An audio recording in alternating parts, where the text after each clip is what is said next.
এটা কমাই দিতে একটু।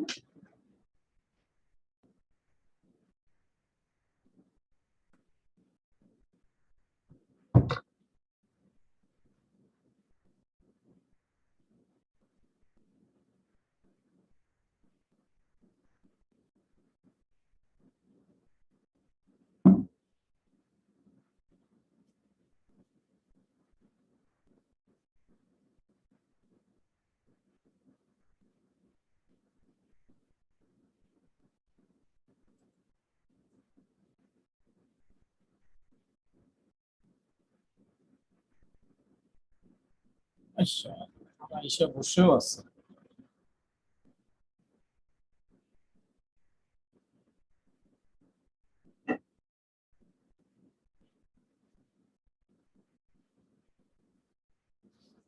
দেওয়ার সাথে সাথে ওরা আইসা বসেও আছে।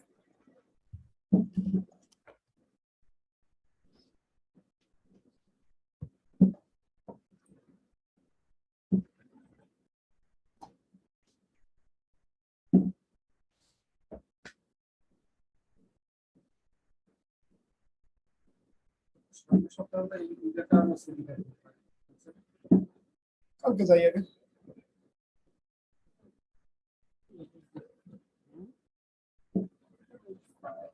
ওরিস তো ইয়াতে দিবে মোবাইলে। ওরিস তো মোবাইলে দিবে।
ইসলাম আলাইকুম, একটু দয়া করে একটু মিউট করে রাখবেন মাইকটা আপনার।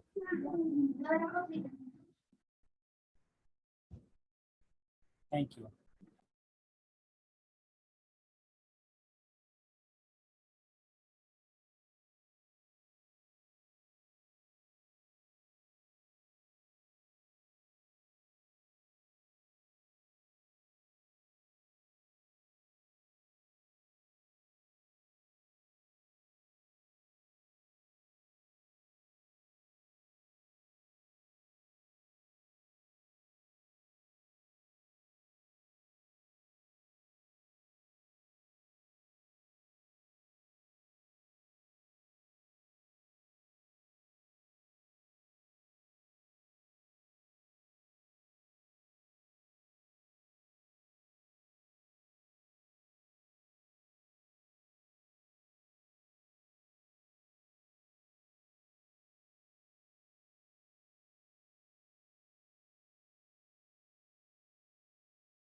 করেন না।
হ্যালো, আসসালামু আলাইকুম। আমার কথা শোনা যাচ্ছে? ওয়ালাইকুম আসসালাম। আসসালামু আলাইকুম ভাইয়া। জি ভাই, ওয়ালাইকুম আসসালাম। কেমন আছেন আপনারা? এই তো ভাই আলহামদুলিল্লাহ, আপনার কি অবস্থা? এই তো ভাই, আলহামদুলিল্লাহ চলতেছে। আচ্ছা, আমরা মোটামুটি 5 মিনিট হয়ে গেছে, আমরা শুরু করে দিই। আচ্ছা, সোফার আজকে আমাদের প্রোডাক্ট রিসার্চের লাস্ট ক্লাস হবে। সো আপনাদের আজকে টপিক আসলে সেরকম কিছু নাই। Q session, question answer plus কারো প্রোডাক্ট রিসার্চ যদি থাকে, করা থাকে, আমি যদি দেখাতে চাই, আমরা সেটা নিয়ে কথা বলবো। এই তো আপনাদের কারো এরকম প্রোডাক্ট রিসার্চ করা হয়েছে, আহ, এরকম কপি আছে? জি ভাই আছে। ওকে, আপনি তাহলে কাইন্ডলি শেয়ার করেন, আমরা দেখি।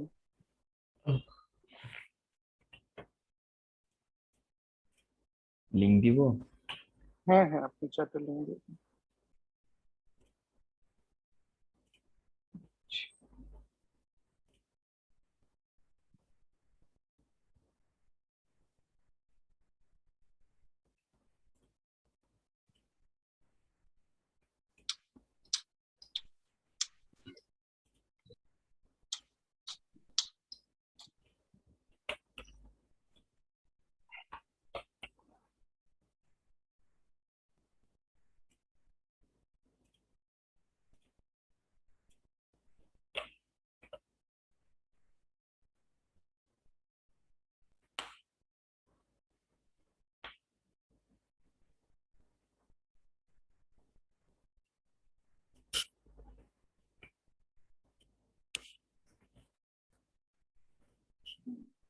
আপনি একটা কি প্রোডাক্টের লিঙ্ক দিয়ে ফেলছেন এরকম? জি। ও শিটের লিংক দিব? হ্যাঁ, সেটা লিঙ্কটা দেন। ভাই একটা কোশ্চেন ছিল আগে এই প্রোডাক্ট নিয়ে। হ্যাঁ হ্যাঁ হ্যাঁ, বলেন। আমি এই প্রোডাক্টটা রিসার্চ করছি, দেন এটা হচ্ছে 3 লেয়ার। আপনার কথা বুঝতে পারি না।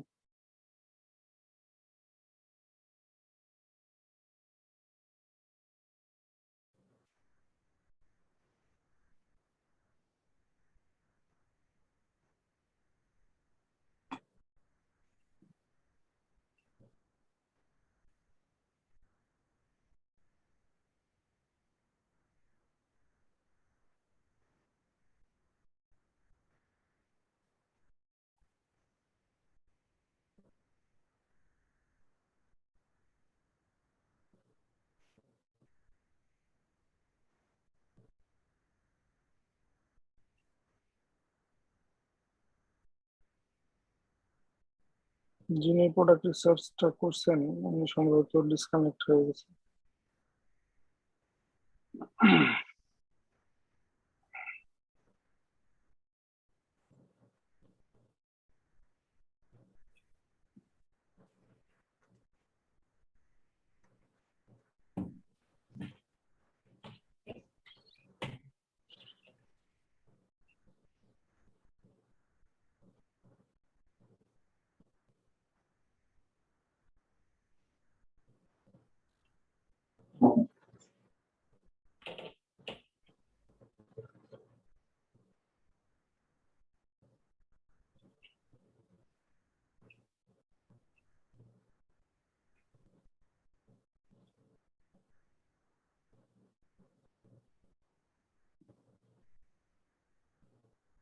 ভাই শিটের লিংকটা দিছি।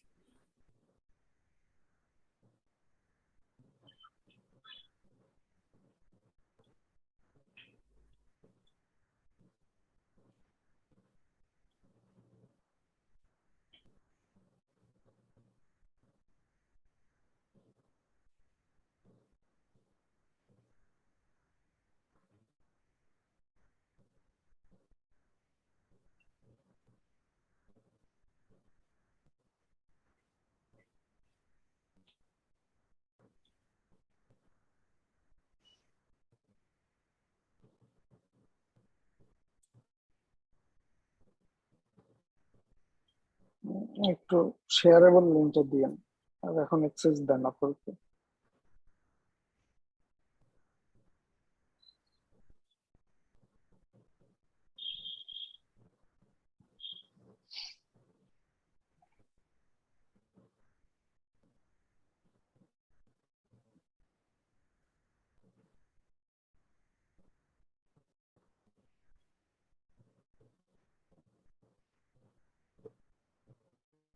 আমার স্ক্রিন তো দেখা যাচ্ছে, রাইট?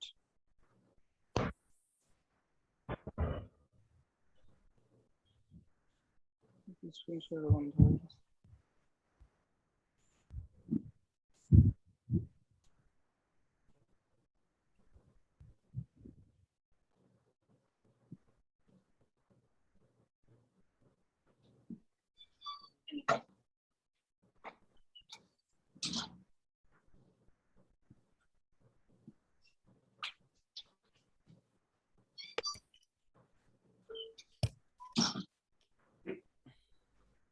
আপনি কি লিঙ্ক সেটা অ্যাক্সেস দিয়ে ফেলছেন?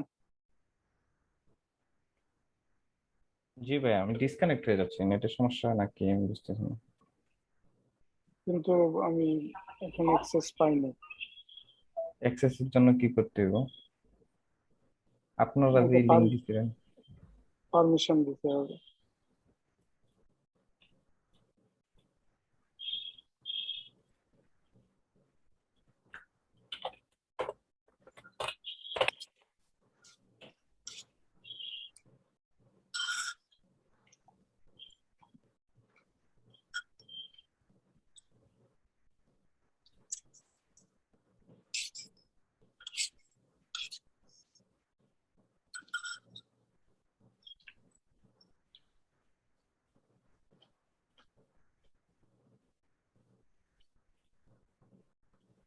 আপনার প্রোডাক্টের সার্চ ভলিউম কত?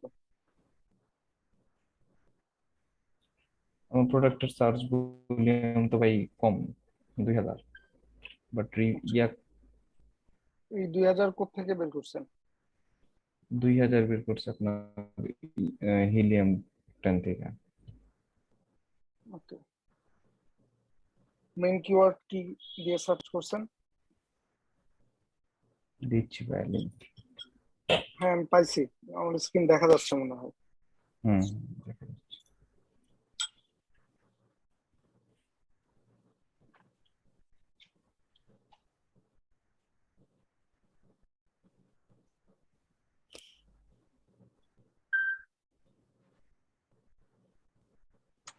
ব্রেস্ট মিল্ক আইস প্যাক, এটাই আপনার primary keyword. Search volume 2283। Pricing ঠিক আছে। Average price, BSR don't show এটার। এর বিএস একটা শো করে না আর কি, বাট রেটিং আছে 152।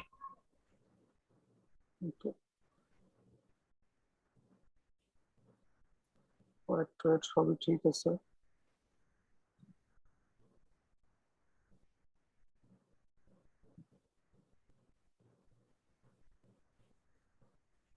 হুম, প্রফিটও আছে।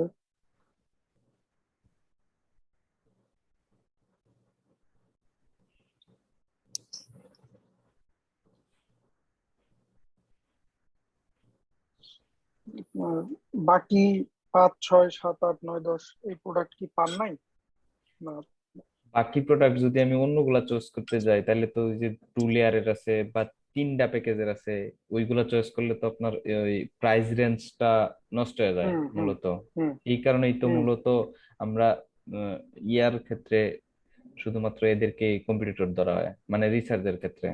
বাট সেলিং এর ক্ষেত্রে কম্পিটিটর কোনটা, ওইটাই আমার আসলে কনফিউশন, যে আমরা কি রকম সার্চ রেজাল্ট থাকলে আমরা ওই প্রোডাক্ট নিয়ে কাজ করতে পারবো, বা কি রকম মানে প্রোডাক্ট মার্কেটে অ্যাভেলেবেল থাকলে আমরা ওই প্রোডাক্ট নিয়ে কাজ করা উচিত।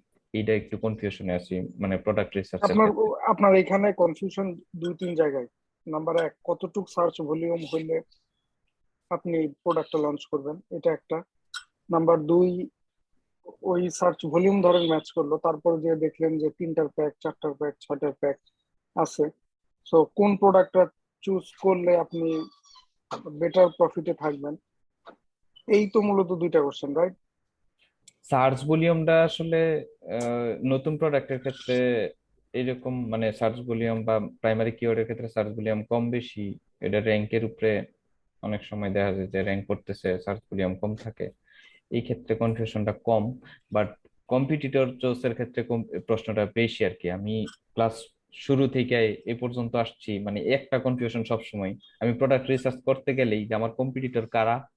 আমার যদি প্রাইমারি কিওয়ার্ডের উপরে সবাই কম্পিটিটর থাকে, তাহলে আমার কি পরিমাণ প্রোডাক্ট রাইখা মার্কেটে আমার চুজ করা উচিত, এই টাইপ কোশ্চেনটা আমার সবচেয়ে বেশি মানে প্রোডাক্ট রিসার্চের ক্ষেত্রে আমার সমস্যা করতেছে। ওকে, প্রথমে আপনার ব্রেস্ট মিল্ক আইস প্যাক দিয়ে আমরা একটু নিয়ন্ত্রণে দেখি।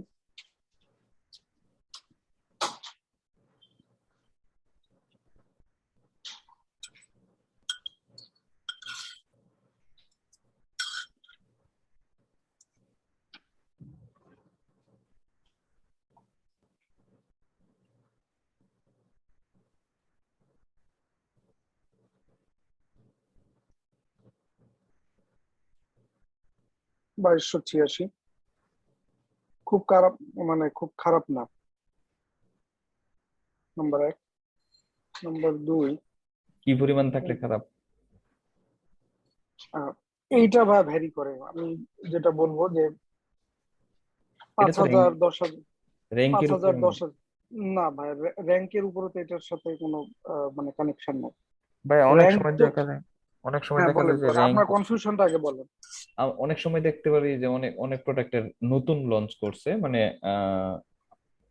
আপলোড বা অ্যাভেলেবেল যে ডেট এটা খুব রিসেন্ট, র্যাঙ্কও খুব কম, সেই ক্ষেত্রে কিন্তু সার্চ ভলিউমটা কম থাকে আর কি। আচ্ছা, প্রথম কথা হচ্ছে সার্চ ভলিউম যেটা ইন্ডিকেট করতেছে যে মার্কেটটা আসলে কত বড়।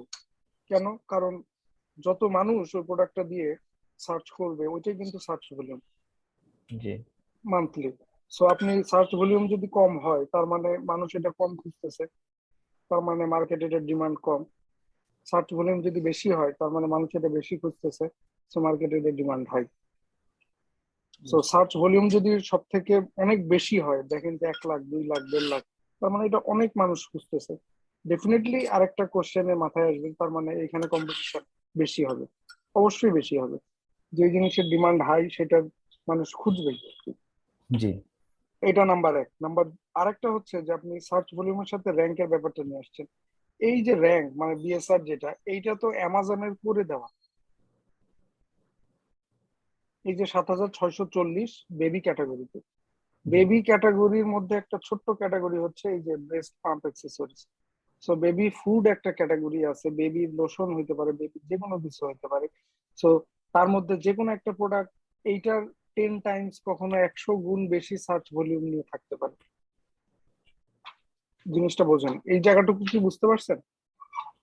না ভাই, বুঝতে পারি না, ক্লিয়ার বুঝি না। ওকে,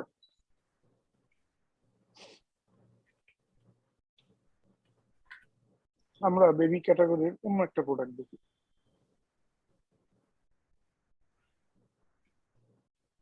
এই যে বেবি ডায়পার, এটা একটা প্রোডাক্ট। আমরা বেবি ডায়পারের একটা সার্চ ভলিউম বের করি।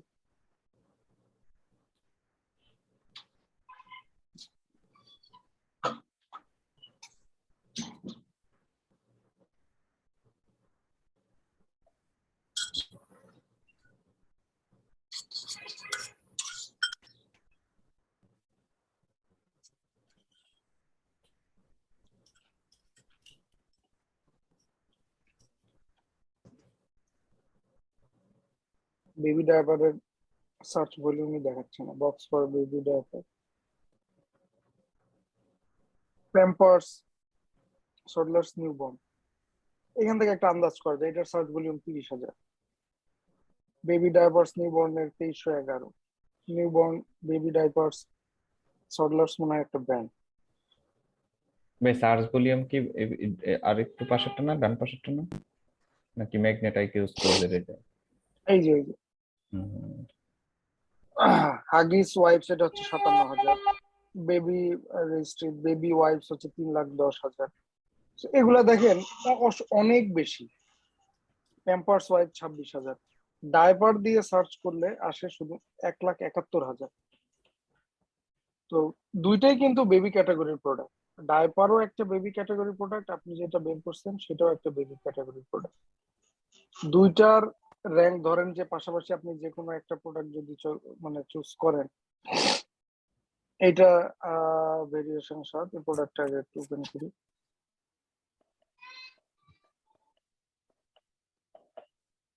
এটা টপ 1 নম্বরে বেবি ক্যাটাগরিতে। আপনারটা 7,000 কত, 640। আমার বলার মানে লজিকটা হচ্ছে যে দুইটাই সেম ক্যাটাগরির ফার্স্ট প্রোডাক্টটার মানে ডিফারেন্ট কিওয়ার্ড বা ডিফারেন্ট নিশে, মানে সাব নিশ বলবো আমি। তো ওইটার সার্চ ভলিউম অনেক হতেই পারে, এটা হওয়াটাই স্বাভাবিক, কিন্তু র্যাঙ্কের সাথে এই সার্চ ভলিউমের কোনো সম্পর্ক নাই। আমি কি বুঝাইতে পারছি? একটা বড় ক্যাটাগরিতে কম সার্চ ভলিউমের প্রোডাক্টও র্যাঙ্ক করতে পারে। জিনিসটা কি বুঝছেন? জি ভাই। সো আপনি সার্চ ভলিউমের সাথে এই বিএসআর গুলাই ফেলবেন না। সার্চ ভলিউমটা আপনাকে ইন্ডিকেট করবে যে মার্কেটটা আসলে কত বড় বা কতটুকু সাইজের, কত মানুষ এটা সার্চ করতেছে, ডিমান্ড কতটুকু। আপনি এমন একটা প্রোডাক্ট নিয়ে লঞ্চ করলেন যেটার সার্চ ভলিউম 100, 500 এইরকম। সো ওই প্রোডাক্টটা লঞ্চ করাটা খুব একটা বুদ্ধিমানের কাজ হবে না। কেন? কারণ মানুষ তো খুঁজতেছেই না প্রোডাক্টটা। খুঁজলে তারপর না কিনবে, মানে মার্কেটে চাহিদা থাকতে হবে। বুঝতে পারছেন? জি ভাই। ভাইয়া একটা কোশ্চেন ছিল। Sure sure. জি ভাইয়া, আমি হচ্ছে ফার্স্ট একটা প্রোডাক্ট রিসার্চ করেছি গতকাল, তো বেশ কিছু সমস্যা ফেস করেছি আর কি। আমরা আপনাকে কি আপু একটু প্রোডাক্টের শিওর শিওর, আমরা খালি এই লিঙ্কটা পোর্শনটা কি শেষ দিব করি। ভাইয়া? হ্যাঁ হ্যাঁ, চ্যাট ও বক্সে আপনি দিয়ে দেন। আচ্ছা। আপনি দিয়ে দেন চ্যাট বক্সে। আর সেকেন্ড কোশ্চেন ছিল আপনার, সেটা হচ্ছে যে আপনি কোন প্রোডাক্টটা চুজ করবেন।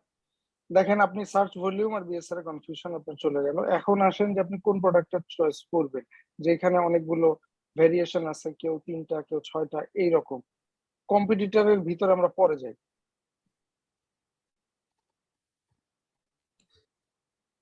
এটা প্যাক অফ 3, এটা প্যাক অফ, আচ্ছা এটা স্পন্সর। হ্যাঁ, এটা কাউন্ট 1, 3 কাউন্ট, এটা কাউন্ট 2। প্রথমে আপনি ফিক্স করেন যে আপনি কত সেটের প্রোডাক্টটা সেল করবেন। এটা কিভাবে বের করবেন? এটা খুব ইজি। প্রথমে আপনাকে যেটা বুঝতে হবে যে এটার একটার প্রাইস কত। আপনি যদি 3টা কিনে যদি একটা সেট করে বিক্রি করার চেষ্টা করেন, সো 3টার সেটে আপনি যে সাপ্লায়ার কাছ থেকে কিনবেন সেখানে ডেফিনেটলি প্রাইস কম হবে। কারণ শুরুতে আপনি যদি 200 ইউনিট নিয়ে নামার প্ল্যান করেন, সো আপনাকে তখন 3 প্যাকেট যদি হয় 100 ইউনিট করে হইলেও তো আপনার অ্যারাউন্ড 300টা কিনতে হবে। সো আগের থেকে এখন কোয়ান্টিটি বেশি হবে, আপনার সাপ্লায়ার প্রাইসটা কমানোর চেষ্টা করবে। মানে আপনি চেষ্টা করবেন, সো সাপ্লায়ার অবশ্যই প্রাইসটা কম দিবে কম্পারেটিভলি। ওইদিকে অন দ্য আদার হ্যান্ড কি হচ্ছে যে আপনার এইখানে 3টার মিলাই যে প্রাইসটা, এখানে $12 আর এখানে একটা প্যাকেট প্রাইস হচ্ছে $9, যদিও দুইটা সম্ভবত ভিন্ন ব্র্যান্ড। সো আপনাকে বুঝতে হবে যে 3টা $12 বিক্রি করলে আপনি কতটুকু প্রফিটে থাকবেন, একটা $9 বিক্রি করলে আপনি কতটুকু প্রফিটে থাকবেন। আবার 3টার বদলে যদি 5টা হয়, সেই 5টা যদি আপনি কথার কথা $17ও বিক্রি করেন, ওইখানে আপনি কতটুকু প্রফিটে থাকবেন। সো আপনাকে প্রথমে ডিসাইড করতে হবে যে প্রফিট রেশিও কোনটাতে সব থেকে বেশি। কেন বলতেছি? কারণ এই সবগুলোর জন্য প্রাইমারি কিওয়ার্ড সেম। সো মানুষ আসলেই এই ব্রেস্ট মিল্ক আইস প্যাক দিয়ে 3টার সেটও খুঁজবে, একটার সেটও খুঁজবে, 5টার সেটও খুঁজবে। তো আপনাকে প্রথমে বের করতে হবে যে কোনটাতে প্রফিট বেশি। ওইখান থেকে আপনি আগে ফিক্স করবেন যে আপনি 3টার প্যাক বিক্রি করবেন না 2টার প্যাক বিক্রি করবেন। তারপরে আসেন কম্পিটিটর কেউ, আপনি যেহেতু 3টার প্যাক চুজ করছেন, আপনার কিন্তু প্রাইসের একটা রেঞ্জ ফিক্সড হয়ে গেছে। সো আপনি একটা সিঙ্গেল প্যাক যারা বিক্রি করে তার সাথে আপনার কম্পিটিশন হবে না। নর্মাল সেন্সে সবার সাথে আপনার কম্পিটিশন হবে, কিন্তু প্রিসাইজলি আপনার কম্পিটিশন হবে আপনি যদি 3টা প্যাক বিক্রি করে থাকেন, তাহলে অবশ্যই যারা 3টা প্যাকের প্রোডাক্ট বিক্রি করতেছে তাদের সাথে। আপনি বুঝতে পারছেন? জি ভাই, বুঝতে পারছি। ওকে। ভাই সেক্ষেত্রে কি যারা 1 প্যাক বিক্রি করতেছে বা 2 প্যাক বিক্রি করতেছে তাদের কি মানে প্রোডাক্ট রিসার্চের সময় তাদের কি কম্পিটিশন মানে কম্পিটিটর হিসেবে নিব না? না, না নেওয়াটাই বেটার হবে, কারণ তাহলে আপনি মানে আপনার কম্পিটিশন তো সবার সাথে হতে পারে না। আপনি একটা পার্টিকুলার প্রোডাক্টকে ফোকাস করেই তো আপনি প্রোডাক্টটা লঞ্চ করতেছেন। যদি এরকম হয় যে আপনার প্রোডাক্টটা মার্কেটে পুরোটাই নতুন, তাহলে ডিফারেন্ট ইস্যু। আচ্ছা, এখানে আমার একটা প্রশ্ন ছিল। জি, জি। এই ধরনের প্রোডাক্ট আমি দেখলাম এই অনেকের মানে প্রথম লিস্টে প্রথম সারিতে যাদের ইয়ে আছে, রিভিউ আছে, দেখবেন যে অনেক 2000-এর উপরে, 3000 উপরে, এরকম 5000-এর রিভিউ আছে, 5-6 জনের। হ্যাঁ, বাট ওখানে আছে 3 থেকে 4 জনের আছে রিভিউ কম, আর 100-200 থেকে কম, কারো হুম, 50 উপর। তো এখানে তাদের এভারেজ প্রাইসে প্রফিট মার্জিনটাও এভারেজ 15-20%। হুম, প্রাইসের ভেরিয়েশনটা খুব একটা বেশি না, $5 থেকে $7 এরকম। তো হুম। এক্ষেত্রে এটাকে ইগনোর করা বা সিলেকশন করার ব্যাপারে যদি একটু বলতেন। আচ্ছা, এই এক্ষেত্রে আপনার আমি ডেটা যদিও পাচ্ছি না, তারপরেও আমি বলি 5-6 ধরেন আপনি টোটাল 10টা প্রোডাক্ট মানে হুম। কম্পিটিটর আপনি খুঁজলেন, প্রথম 5 জনের 2000-3000 রিভিউ হ্যাঁ, আছে, হ্যাঁ। সো তারা ভালো সেল পাচ্ছে, এটা ফর শিওর। Sure. তারপরের 5 জনের রিভিউ দেখা যাচ্ছে 100-200, তার মানে ধরে নেওয়া যাচ্ছে যে প্রোডাক্টটা খুব বেশি দিন হলো লঞ্চ করে নাই কম্পারেটিভলি টু সেই উপরের 5 জনের তুলনায়। হ্যাঁ, তাদের তারপরেও বিসিআর কিন্তু 30-এর উপরে, 40-50 এরকম অনেকের বেশি। হতেই পারে 30-40-এর উপরে, কিন্তু এক অ্যাঙ্গেলে যদি আপনি চিন্তা করেন, কাইন্ডলি একটু মাইকটা অফ করবেন যাদের মাইকটা অন আছে। প্রথম কথা হচ্ছে যে খুব স্ট্রং কম্পিটিটর থাকার পরেও খুব ভেরি রিসেন্ট লঞ্চ করে তারা অ্যাটলিস্ট একটা সেল পাচ্ছে। 30-40 হাজার রিভিউ মানে মানে সরি বিএসআর খুব ভালো বিএসআর না, কিন্তু তারপরেও তারা সেল পাচ্ছে বিধায় তারা ফার্স্ট পেজে আছে। নাম্বার 1। নাম্বার 2, আপনার যদি সার্চ ভলিউমটা এখানে বোঝা যেত যে কত, এই কি মানে এই প্রোডাক্টের সার্চ ভলিউম কত মার্কেটে? এটা আছে অ্যারাউন্ড 17 থেকে 18 এরকম। মোটামুটি ভালো সার্চ ভলিউম। সো আপনি এটা ফার্দার রিসার্চ করে দেখতে পারেন। ঠিক আছে, ধন্যবাদ। আহ, ভাইয়া তার মানে হ্যাঁ, এরকম কোনো লিঙ্কটা পাঠিয়েছে। জি, জি। এইটা কি আপনার সেই শীটটা প্রোডাক্ট রিসার্চের? না ভাইয়া, আমি একটা লিংক পাঠিয়েছি ওটা চ্যাট হ্যাঁ, বক্সে। হ্যাঁ, হ্যাঁ। এটাই এই শীটটা ইনসুলেটেড ভাইয়া। Grocery bags. জি জি, তৈরি হ্যাঁ, করতে বলেন। পারিনি, মানে ইনকমপ্লিট আছে, সে কারণে পাঠাইনি শীটটা। আচ্ছা, আপনার ভাইয়া আমি হচ্ছে, কোশ্চেনটা বলেন। যে কোশ্চেনটা হচ্ছে, আমি যখন এখানে আমি দুইটাকে প্রবাবল প্রাইমারি কিওয়ার্ড হিসেবে নিয়েছিলাম। তারপর আপনার মার্চেন্ট ওয়ার্ডসে যেটার সার্চ ভলিউম বেশি সেটাই আর কি শেষে প্রাইমারি কিওয়ার্ড হিসেবে সিলেক্ট করি আর কি। হুম, বুঝছেন ভাইয়া, আমি এখনো হুম, হিলিয়াম হুম। 10 বা কোনো কিছুর সাবস্ক্রিপশন এখনো নিই নাই, তো তো মার্চেন্ট ওয়ার্ডস থেকে না, দেখছি। সমস্যা নাই। ওকে। আচ্ছা, এটা প্রাইমারি তারপরে কিওয়ার্ড কি কি পাইছেন এটা? এটা যে প্রোডাক্ট ভাইয়া আমাকে সার্চ ভলিউমটা বেশি আছে হচ্ছে ইনসুলেটেড গ্রোসারি ব্যাগস এর, হুম কিন্তু আমি ফুড ডেলিভারি ব্যাগ দিয়েও দেখেছিলাম আর কি। তো ওটাতে কি 7300 আছে, আর ডেলিভারি এটাতে আমাকে আরেকবার একটু বলেন। Food delivery bag.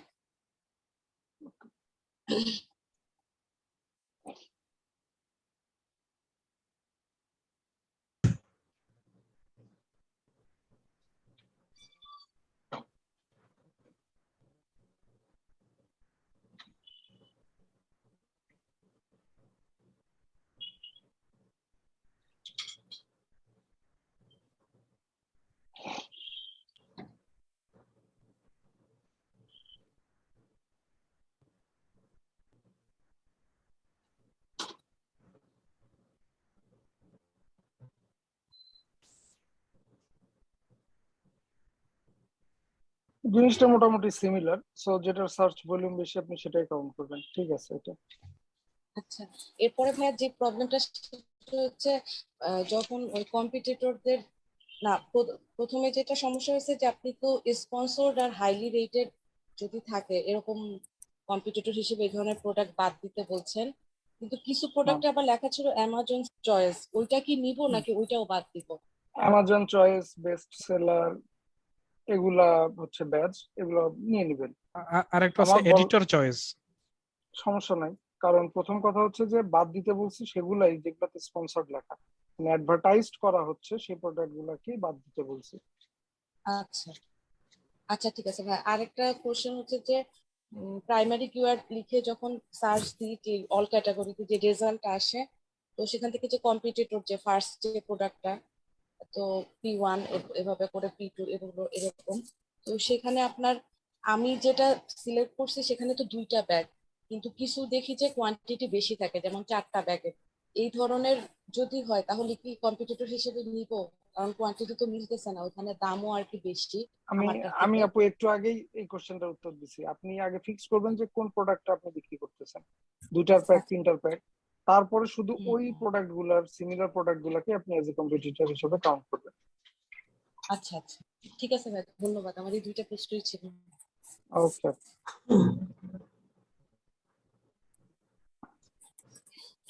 ইনায়েত ভাই। আচ্ছা, হ্যালো হ্যাঁ হ্যাঁ ভাইয়া। বলেন।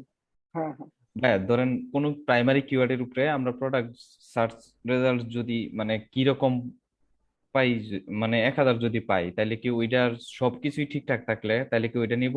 মানে সার্চ রেজাল্টের উপরে কোনো কোনো কিছু সার্চ ডিপেন্ড করবে? রেজাল্টের উপরে আমরা কোনো কিছু কাউন্ট করছি না। সার্চ ভলিউম এক, আর পরের আর মানে প্রোডাক্ট রিসার্চের ক্ষেত্রে তো বিএসআর কাউন্টায় আসবে। Yes, sir. আচ্ছা ভাইয়া, তাহলে মার্কেট স্যাচুরেটেড যে বিষয়টা, ওইটা আমরা কিভাবে কাউন্ট করা উচিত যে মার্কেট স্যাচুরেটেড হয়ে যাচ্ছে একটা প্রোডাক্টে? ওকে, ব্যাম্বু কাটলারি ট্রে অর্গানাইজার, এই প্রোডাক্টটাই দেখি প্রোডাক্টটা মার্কেটে স্যাচুরেটেড কিনা।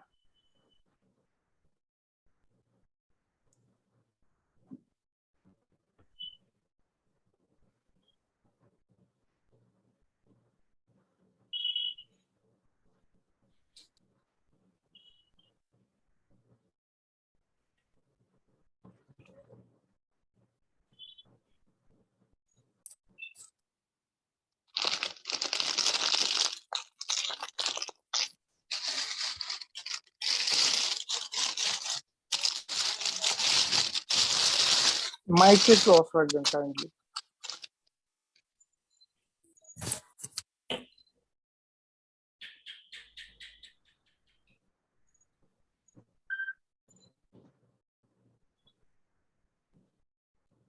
দেখেন আমরা সেকেন্ড পেজে আছি, সেকেন্ড পেজেও রিভিউটার দিকেও যদি একটু তাকান, রিভিউটা কিন্তু ডেফিনেটলি আপনার টাইমের সাথে সম্পর্কযুক্ত। মানে আপনি চাইলেই খুব ফাস্টলি 1 মাসের মধ্যে 10-15 হাজার রিভিউ ম্যানেজ করে ফেলবেন, এটা পসিবল না। তো আপনি সেকেন্ড পেজেও যদি আসেন, এইখানেও 1800-3400 পর্যন্ত রিভিউ আছে। তার মানে আপনি এখানে সেলার একটু কাউন্ট করে দেখেন কতগুলো সেলার আছে। প্রথম 2টা পেজে আমার হিসাব মতে অ্যাটলিস্ট 100 থেকে 150টা সেলার আছে ফর শিওর। যদি 40টা করে 50টা করেও হয়, 100টা হয়, ডেফিনেটলি 100টার মতন সেলার আছে যাদের রিভিউ মানে অনেক, 30,000 রিভিউ। তার মানে চিন্তা করে দেখেন সে কতদিন আগে থেকে প্রোডাক্টটা বিক্রি করতেছে। এবং আরো একটা জিনিস বলি, এইখানে 21, 24, 25, 27, 17, 29, 16, 32, মানে প্রাইস রেঞ্জিংটা অনেক হাই। আর আপনারা যে সার্চ রেজাল্টের কথা বলতেছেন, এখানে কিন্তু দেখেন মাত্র 576 জন, মানে এখানে লিস্টে আসছে যে 25 থেকে 48, হ্যাঁ 576টা রেজাল্ট। সো আমরা যদি ধরেও নেই এক একটা রেজাল্ট এক একটা সেলার, 576 হোক 400 হোক, এটা সমস্যা না, খুব বেশি কিন্তু না। এখানে অন্য জায়গাগুলোতে আমরা দেখি যে 10,000 15,000 পর্যন্ত সার্চ রেজাল্ট আসে, সেই তুলনায় এখানে মাত্র 576টা আসছে। প্লাস এইখানে সেলার অসংখ্য, যাদের প্রত্যেক জনের লঞ্চিং ডেট ডেফিনেটলি অনেক আগে, 3-4 হাজার করে review first page second page পর্যন্ত। প্লাস তাদের প্রাইসের রেঞ্জ অনেক বেশি, 16 থেকে 32 পর্যন্ত, মানে ডাবল হয়ে গেছে প্রত্যেক $1-2 গ্যাপে গ্যাপে একটা করে সেলার। সো এই প্রোডাক্টটা আমি বলবো মার্কেটের স্যাচুরেটেড। এখন দেখি এটার সাথে যিনি প্রোডাক্টটা রিসার্চ করছেন তার মানে কানেকশনটা কোথায়, উনি কি ঠিকভাবে রিসার্চ করছেন না উনি জিনিসটাকে অন্যদিকে, উনি ওনার আগে প্রোডাক্টের টার্গেটটা দেখেন যে উনি কোন প্রোডাক্টটাকে দেখে এই প্রোডাক্ট রিসার্চটা করা হয়েছে। ওকে, লার্জ ক্যাপাসিটি কাটলারি বক্স, এটা ঠিক আছে। এখানে আমার ধারণা কোনো নাম্বার থাকা উচিত, টোটাল কাটলারি বক্সে কতগুলো পিস আছে।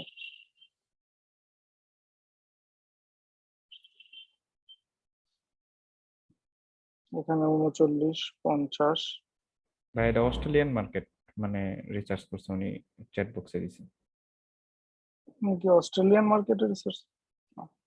ভাইয়া অস্ট্রেলিয়ান মার্কেট আমার হিসাব মতো এখনো রেডি হয়নি। এটা অস্ট্রেলিয়ান মার্কেট মনে হয় শুরুই হয়েছে 18 কিংবা 17 সালের দিকে। সো আমি ইটস বেটার যে আপনি মার্কেটটা অ্যাভয়েড করেন, আপনারা ইউরোপের দিকে যেতে পারেন, ইউকে, জার্মানি, ফ্রান্স এগুলোতে যাওয়া যাইতে পারে, কিন্তু অস্ট্রেলিয়া, তারপরে ইউএই মার্কেট, ইন্ডিয়ান মার্কেট এগুলো অ্যাভয়েড করা বেটার।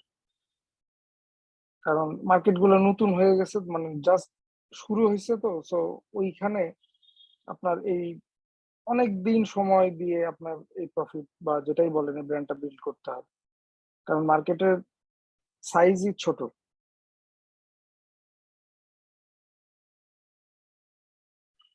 তারপরেও শুধু অস্ট্রেলিয়ান মার্কেটের যদি হিসাবে দেখি, এখানে 45 সর্বনিম্ন, 45 নয়, এখানে আছে হচ্ছে 34, 62, 68 পর্যন্ত আছে, হিউজ প্রাইস রেঞ্জ।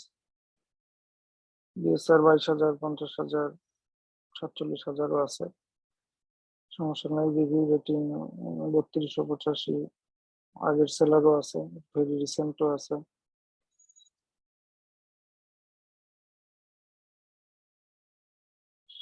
প্রফিটেবলও দেখা যাচ্ছে। যদি অস্ট্রেলিয়ান মার্কেট হিসাবে বলেন, তারপরেও বলবো প্রোডাক্টটা চুজ করা ঠিক হবে না। তার একটা প্রথম কারণ হচ্ছে যিনি 174 নাম্বার পজিশনে আছে, সে কিন্তু অনেক আগের সেলার, জাস্ট রিভিউ এর দিকে তাকালেও দেখা যাচ্ছে, এবং তার প্রাইসিং হচ্ছে 39.90। আর আর যদি ভেরি রিসেন্ট সেলার আমরা খুঁজি, 1 নাম্বার 3 নাম্বার দুইটারই বিএসআর 15,000, কিন্তু এখানে একটা কনফিউশন মনে হচ্ছে আমার, যার রিভিউ রেটিং 3285, তার বিএসআর 26,000, এটা একটু অকওয়ার্ড মনে হচ্ছে আমার কাছে। আবার যার 7,000 প্লাস, তার 22,000। সো মানে এই এই প্রোডাক্টটা এমন কি করলো যে সে তার অর্ধেক পরিমাণ রিভিউ নিয়েও সে এত ভালো করতেছে, এটা আগে বের করে দেখেন।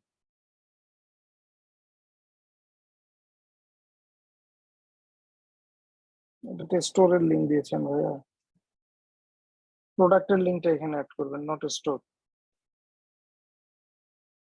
সো আমি বলবো প্রোডাক্টটা লঞ্চ করা উচিত হবে না, ইউএস মার্কেটে তো অবশ্যই না।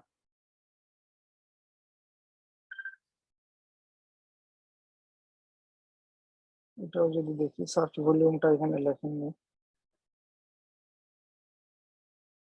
25, 21, এখানেও হিউজ রেঞ্জ, 21 থেকে 43।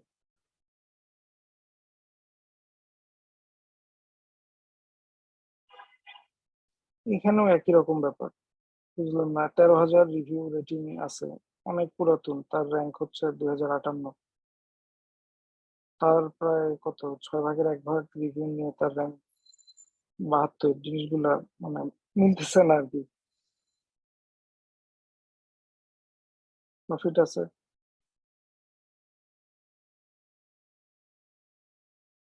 একটা ড্রেইন ক্লিনার স্টিক,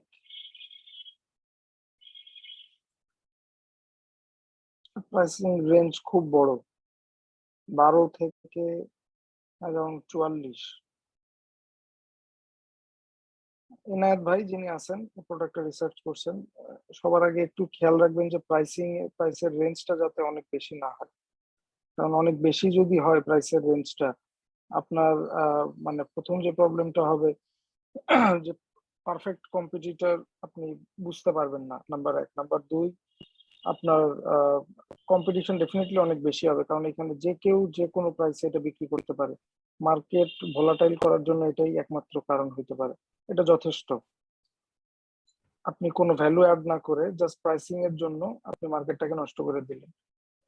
কেউ $12 একটা প্রোডাক্ট সেল করতেছে, আপনি দেখা যাচ্ছে $9 সেম প্রোডাক্টই দিয়ে দিলেন, কিন্তু স্ট্যান্ডার্ড কোয়ালিটি সবকিছুই ঠিক থাকলো। সো আসলে প্রাইসটাই নষ্ট হয়ে গেল, মার্কেট ডাউনওয়ার্ডের দিকে যাবে। তো এই জিনিসটা অ্যাভয়েড করবেন কাইন্ডলি। আমার অ্যাকাউন্ট অস্ট্রেলিয়ান মার্কেটে, কিভাবে আমি ইউএসএ ইউকে মার্কেটের জন্য অ্যাপ্লাই করব? অস্ট্রেলিয়ান মার্কেটের জন্য apply process different, north American US মার্কেটের জন্য আলাদা, আর ইউকে মার্কেটের জন্য আরেকটু ডিফারেন্ট। সো আমি যতটুকু জানি, ইউকে বা ইউরোপিয়ান মার্কেটে অ্যাকাউন্ট করতে গেলে you must have to form a company. আপনাকে একটা কোম্পানি ফর্ম করতে হবে, যেটা আপনি স্পেন থ্রুতে করে ফেলতে পারবেন, এবং স্পেন ছাড়াও আপনি করতে পারবেন। তারপরে আপনার অ্যাকাউন্টের জন্য অ্যাপ্লাই করতে হবে।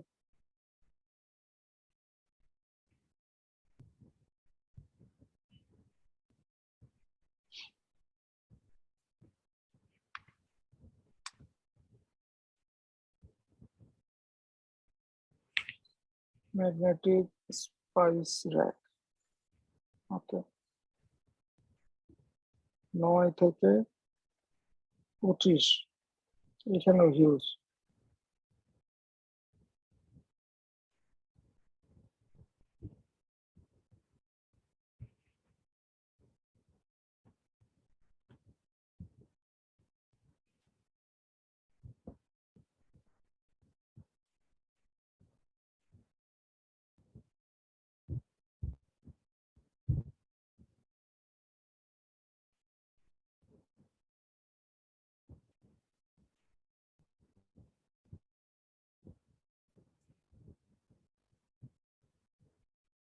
এখানে তো ম্যাক্সিমামই দেখতেছি নেগেটিভ। সব থেকে হাইয়েস্ট প্রফিট যদি দেখি, কে 11%।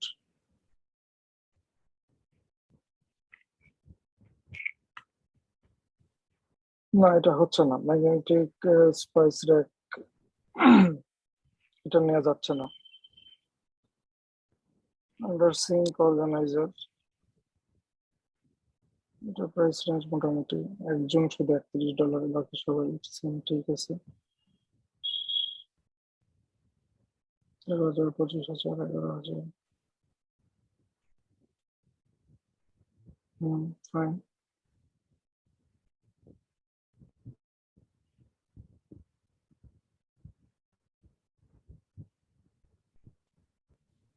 এই প্রোডাক্টটা আপনি সাপ্লায়ার সাথে কথা বলে দেখতে পারেন, যিনি এটা পাঠাচ্ছে সৌরভ ভাই, আন্ডার সিঙ্ক অর্গানাইজার। আপনি এই প্রোডাক্টটা সোর্সিং এর জন্য আলিবাবার সাপ্লায়ার সাথে আগে কথা বলে, এইখানে যে এস্টিমেটেড ল্যান্ডিং কস্টটা দেয়া আছে, এটা আগে একটু ভ্যালিডেট করে, তারপরে ফার্দার রিসার্চটা করে। দ্যাট মিনস আপনি সাপ্লায়ার সাথে কথা বলে প্রোডাক্টের প্রাইস এবং শিপিং কস্টটা জেনে নেন, যে এক্সাক্ট হয়তো বলতে পারবে না, কিন্তু 90% মিলবে। তো ওই অ্যামাউন্টটা বসায় এই পুরো ডেটাটা আরেকবার ভ্যালিডেট করে।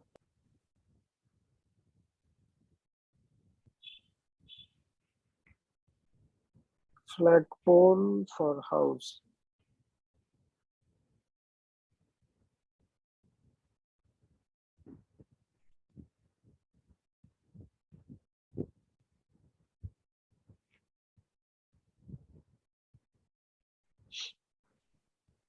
প্রাইসিং ঠিক আছে।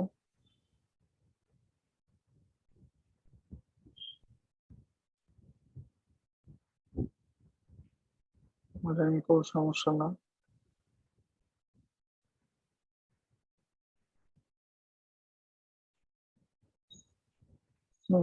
এটাও আপনি ফার্দার রিসার্চ করতে পারেন, ঠিক সেম ভাবে সাপ্লায়ারের সাথে কথা বলে এটার এই এস্টিমেটেড ল্যান্ডিং কস্টটা আপনি একটু রিচেক করে আবার ভ্যালিডেট করেন।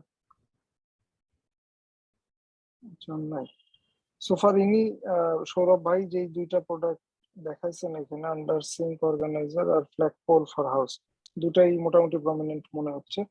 আপনি সাপ্লায়ারের সাথে কথা বলে আগে প্রাইসিংটা জেনে নেন, যে ল্যান্ডিং কস্টটা চেক করে এই পুরো ডেটাটা আবার ভ্যালিডেট করেন। যদি দেখেন যে প্রফিট আসতেছে, সো আপনি চোখ বন্ধ করে এটা লঞ্চ করে দিতে পারেন।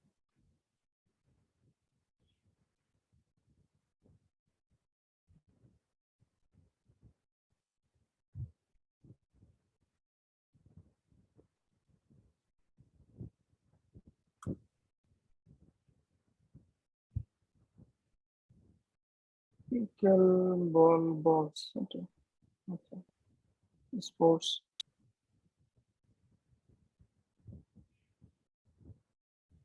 11 থেকে 27, 39, প্রাইসিং একটু সমস্যা।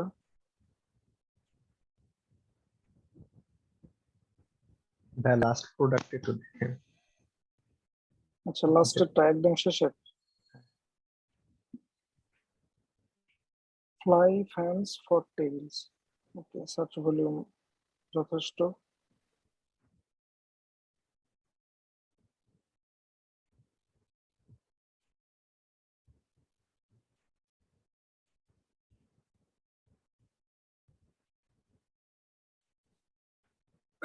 এখানে 19 থেকে 26-এর একটা প্রাইসিং রেঞ্জ, তারপরে আরেকটা রেঞ্জ দেখতে পাচ্ছি 27 থেকে 36। বিএসআর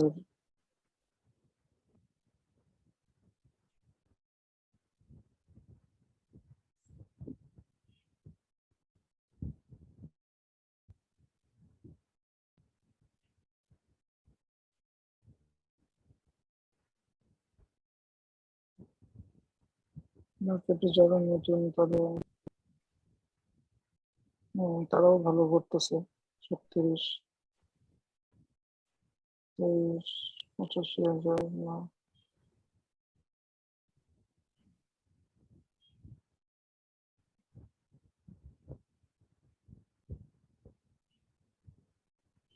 এখানে প্রাইসটা একটা ইস্যু হবে বলে মনে হচ্ছে, তারপরে ওটা নিজে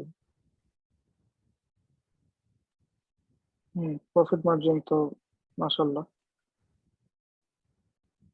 এটা আগে ফার্দার রিসার্চ করা যাবে, কিন্তু প্রাইসিং একটা ইস্যু কেন বলতেছি দেখেন।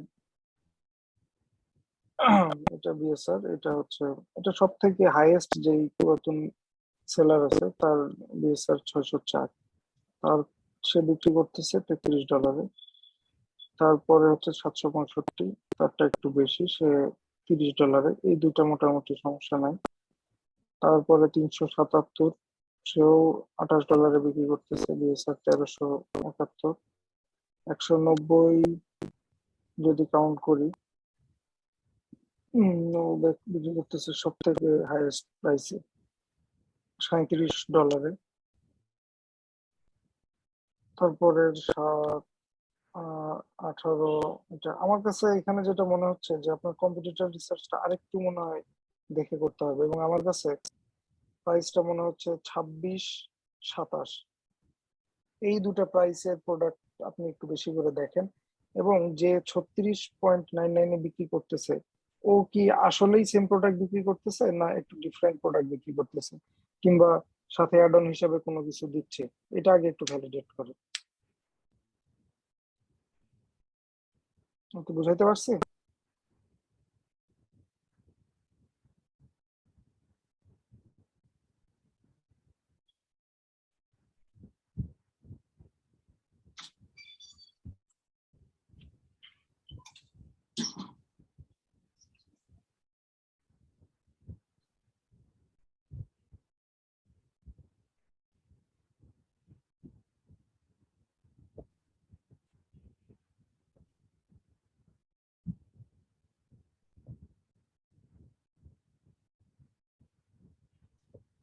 এখানেও তো আমি দেখতেছি সেই জিনিস। ভাইয়ার কম্পিউটার রিসার্চটা আরেকটু ভালো করে করেন। ভাই তিনটা এখানে আমার একটা কোশ্চেন আছে, দেখা যাচ্ছে এখানে অনেকে হচ্ছে 2 প্যাক হিসাবে বিক্রি করতেছে, কেউ 3 প্যাক হিসাবে বিক্রি হুম করতেছে। হুম হুম এখন আমি কম্পিটিটর রিসার্চের ক্ষেত্রে যারা 3 প্যাক, আমি যদি টার্গেট করি 2 প্যাক, তাহলে যারা 3টা করে বিক্রি করতেছে তাদেরকে যদি আমি কম্পিটিটর হিসেবে নিয়ে তাদের প্রোডাক্ট যেটা 3টা প্যাক ধরেন $40 বিক্রি করতেছেন, সেটাকে আমি কি একটার প্রোডাক্ট প্রাইসটা বাদ দিয়ে যে রেঞ্জটা আসে সেটা নিলে দেখা যাচ্ছে অ্যারাউন্ড $30 ভিতরে চলে আসে, ওইভাবে কি কম্পিটিটরকে নিব ওই নাকি? ওইভাবে আমি বলবো না নেওয়াটা বেটার হবে। ওকে, মানে আপনার যদি চয়েস থাকে যে আপনি যদি ঠিক করেন যে আপনি 3 প্যাকের প্রোডাক্টটাই চুজ করবেন, সো আপনি 3 প্যাকের যারা বিক্রি করতেছে ওদেরকেই কম্পিটিটর হিসেবে কাউন্ট করেন। যারা 4টা বা 2টা করতেছে তাদেরকে নিবেন না? এদেরকে বাদ দেন, কারণ প্রথম কারণ এটা আমি একটু আগেও বলছি, সো ওদের সাথে আপনার আসলে কোনো কম্পিটিশন না। কারণ যে 3 প্যাকটাকে ওভারলুক করে 4 প্যাক বা 5 প্যাক নিবে, ওর আসলে টার্গেটই হচ্ছে যে সে একটু বেশি বেশি জিনিস নিতে চায়। সো আপনার মানে ওর সাথে ডিরেক্টলি কোনো কম্পিটিশন নাই। তবে ওকে, প্রোডাক্টটা ভালো মনে হচ্ছে, আপনি আরেকটু ফার্দার রিসার্চ করেন, পারলে সাপ্লায়ারের সাথে কথা বলে দেখেন, তাতে এই ডেটাটা আবার মানে আরো একটু খুব সুন্দর প্রিসাইজ হবে। আপনার প্রফিট মার্জিনের যে ব্যাপারটা, এটা আরো প্রিসাইজলি বের করা সম্ভব, কারণ এই লেন্ডিং কস্টটা এস্টিমেটেড। জি। ঠিক আছে।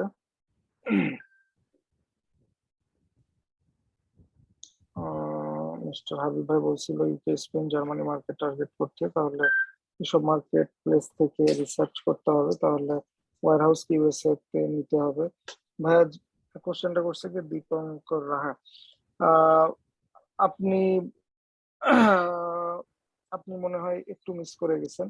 সেটা হচ্ছে আহ, যে ইউরোপের মার্কেটের পুরো কার্যক্রম ডিফারেন্ট, ইউএসএ মার্কেটের ডিফারেন্ট, অস্ট্রেলিয়া মার্কেটের ডিফারেন্ট। যেহেতু আপনি এফবিএ করবেন, সো আপনাকে ওয়্যার হাউস নিয়ে চিন্তা করতে হবে না, কারণ ওয়্যার হাউসের এই পুরো সাপোর্টটাই দিবে হচ্ছে অ্যামাজন। সো আপনার ওয়্যার হাউস নিয়ে চিন্তা না করলেও চলবে, আপনি জাস্ট অ্যাকাউন্ট করার জন্য রিকোয়ারমেন্ট যে সকল জিনিস, এই জিনিসগুলো অ্যারেঞ্জ করবেন, দ্যাটস ইট। আচ্ছা ভাই, ইউরোপের মার্কেটে অ্যাকাউন্ট করার জন্য কি কি রিকোয়ারমেন্ট লাগে, এটার উপর যদি একটু বলেন, বা রিভিউ শেষে আর কি। আপনি অবশ্যই নিজে খুঁজবেন, প্রথম কথা।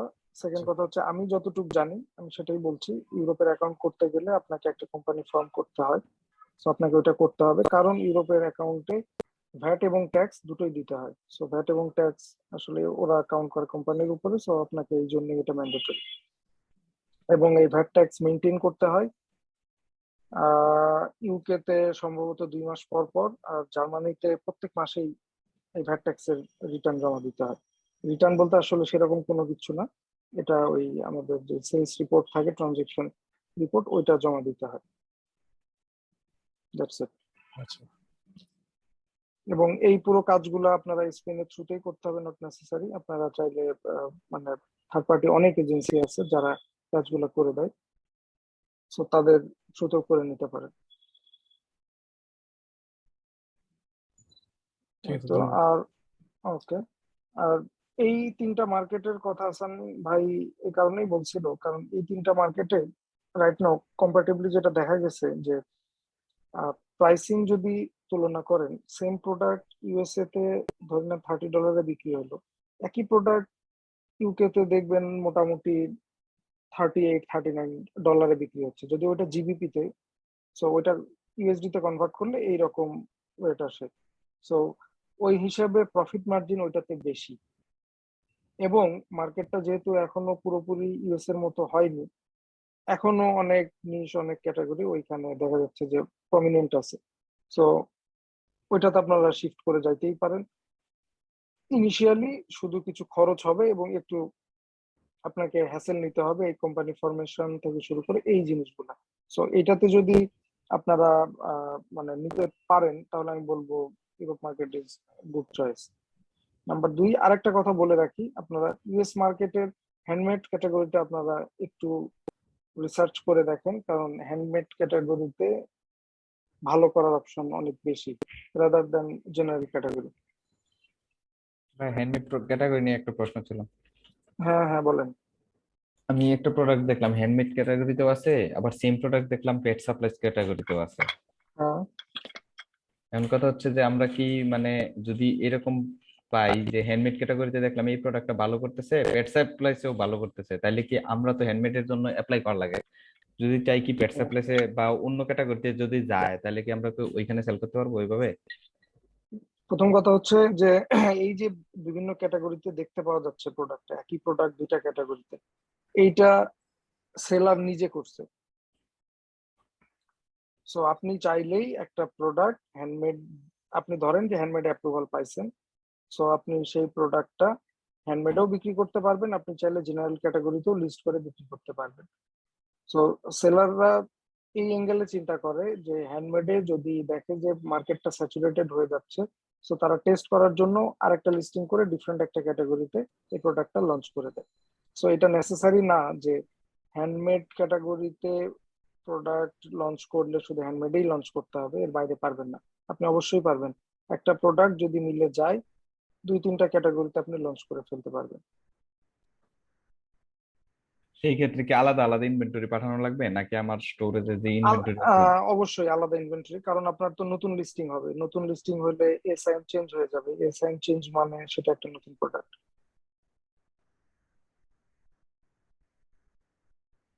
হ্যাঁ, ভাইয়া লিখছে I have already fund a company in UK, Shopify. হ্যাঁ অবশ্যই পারবেন, ইউজ করতে পারবেন। অ্যাকাউন্ট ক্রিয়েশনের বিষয়ে কোনো ক্লাস থাকবে? আপনারা যদি এরকম দেখা যায় গ্রুপে যে আপনারা লাইভ অ্যাকাউন্ট করতে চান, আমরা হেল্প করব, ফুল গাইডলাইন দিয়ে আমরা এটা হেল্প করে দেবো। কোনো সমস্যা নেই, যেই যেই জায়গাতে নর্মালি মানুষ আটকায় যায় ওই জায়গাগুলো আমরা অবশ্যই দেখা দিব, সেই যদি ক্ষেত্রে আপনারা চান।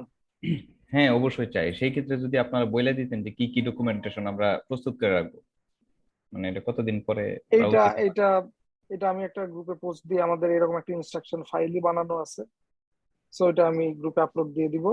ওখান থেকে আপনারা বুঝতে পারবেন যে কি কি ডকুমেন্টস লাগবে বাংলাদেশ থেকে অ্যাকাউন্ট খোলার জন্য। প্রথম কথা, এখন বাংলাদেশ থেকে অ্যাকাউন্ট, মানে আগে যেরকম বাংলাদেশে একজন রিপ্রেজেন্টেটিভ ছিল, এটা ভেরি রিসেন্ট ক্লোজ হয়ে গেছে। সো একটু টাফ হবে অ্যাকাউন্ট, কিন্তু খোলা যাবে না এরকম না।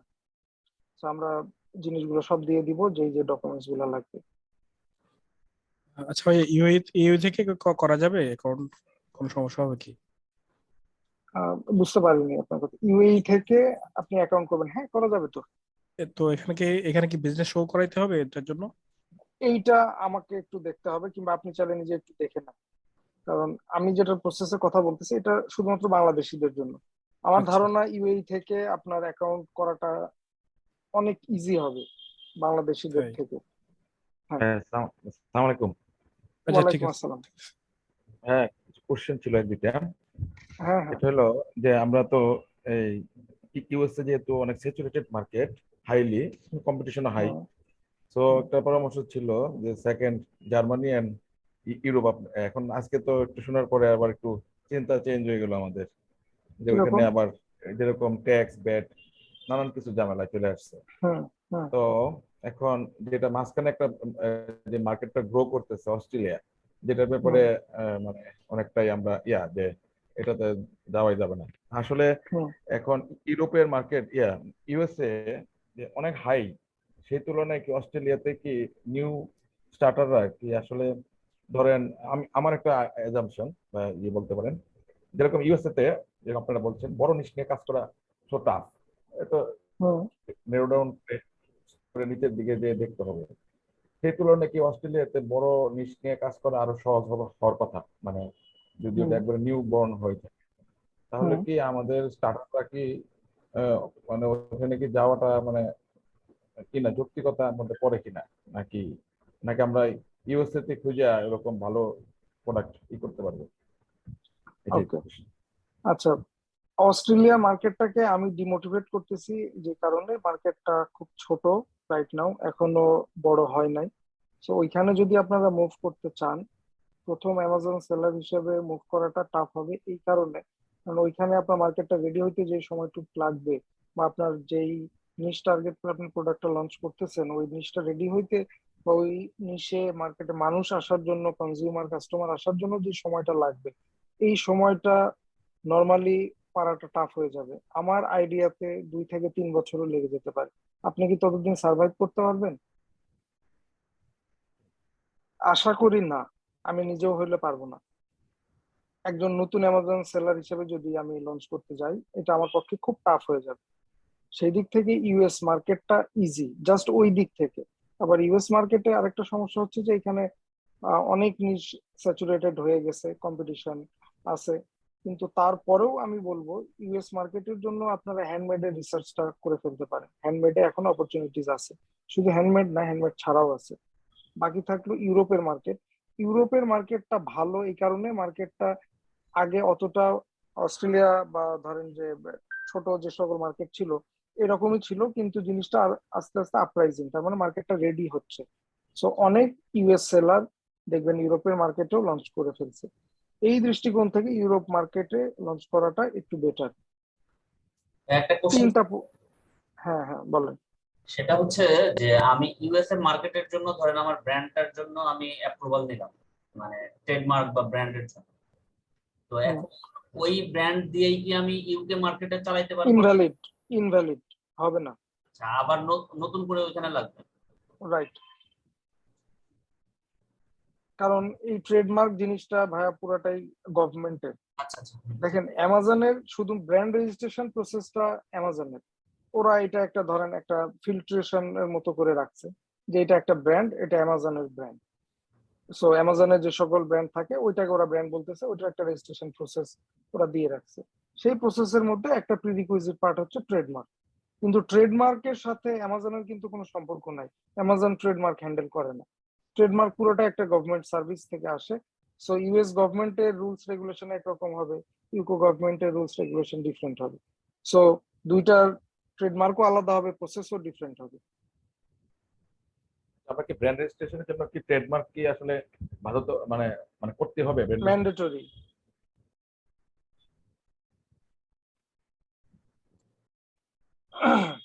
তো সোফার আর কারো সম্ভবত কস্টটা ব্র্যান্ড রেজিস্ট্রি ট্রেডমার্ক এগুলো আলাদা আলাদা কস্ট নাকি একসাথে?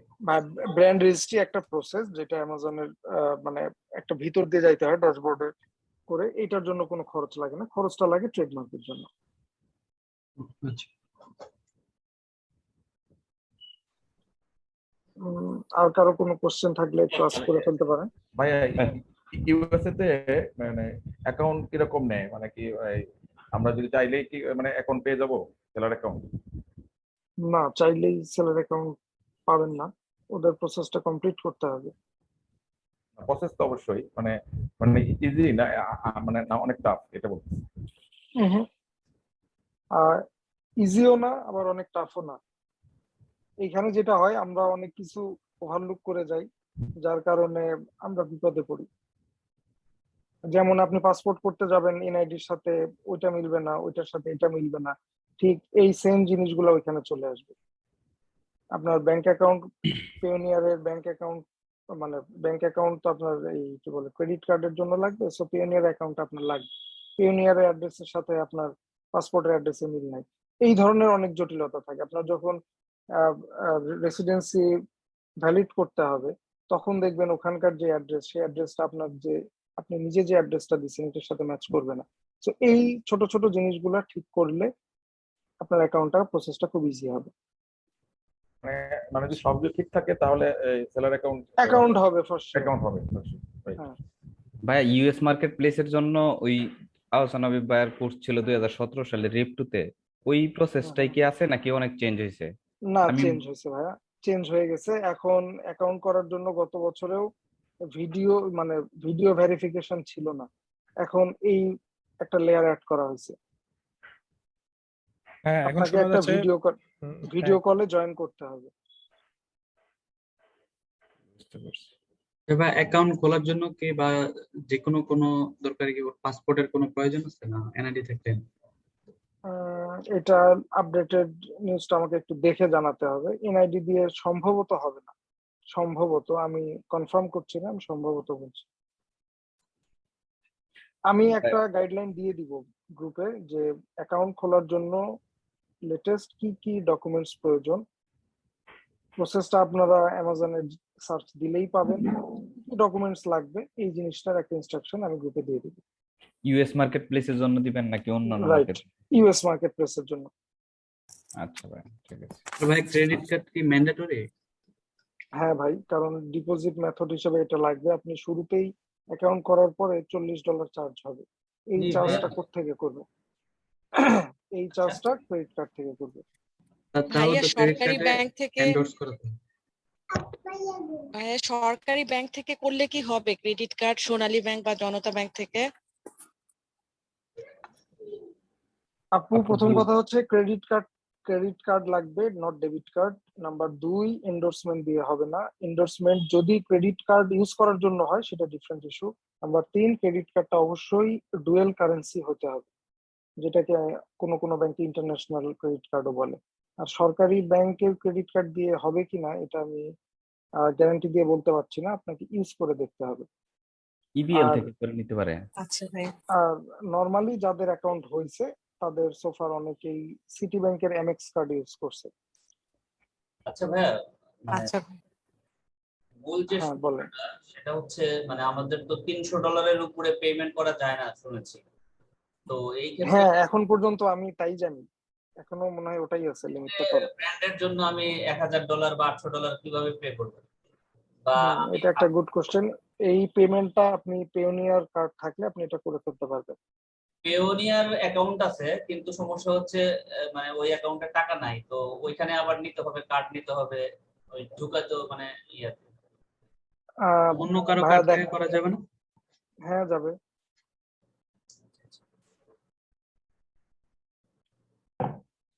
আপনাদের অ্যাকাউন্ট রিলেটেড যাবতীয় কোশ্চেন দরকার হলে আপনারা যদি চান যে আপনারা অ্যাকাউন্ট করবেন, লাইভ অ্যাকাউন্ট করবেন, এরকম আমরা একটা পোল করব গ্রুপে। যদি দেখি রেসপন্স ভালো, আমরা শুধুমাত্র অ্যাকাউন্ট করার জন্য একটা ক্লাস নিব, যেখানে জি ভাই, এটা কোন, করলে হ্যাঁ যদি আপনারা অ্যাকাউন্ট করতে চান, যেটা ভাই এটা ম্যাক্সিমাম খুবই সময়। জরুরি। ভাইয়া অ্যাকাউন্ট রিলেটেড আরো অনেক কোয়েশ্চেন আছে আমার, তো হ্যাঁ এখন বলেন। কি এখনই করব না মানে ওই? হ্যাঁ বলেন, দুই একটা। আমরা মোটামুটি শেষের দিকে, আমি প্রোডাক্ট রিসার্চের কোনো কোশ্চেন পাচ্ছি না, তো আমরা এটা নিয়ে কিছু কথা বলতেই পারি। বলেন।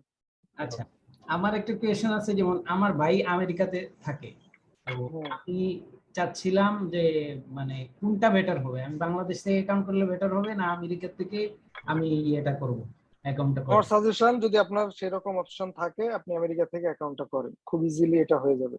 আচ্ছা, অ্যাকাউন্টটা করে আপনি অ্যাক্সেসটা নিয়ে নেন আপনার হাতে, শেষ। আচ্ছা ভাই ইউএসএ তো প্রাইম অ্যাকাউন্ট, ভাই, তাই না? আমার প্রাইম একটা ডিফারেন্ট জিনিস ভাই, প্রাইম বায়ারের জন্য, আপনি তো সেলার। ও আচ্ছা, আমার কোয়েশ্চেন আরো কিছু আছে।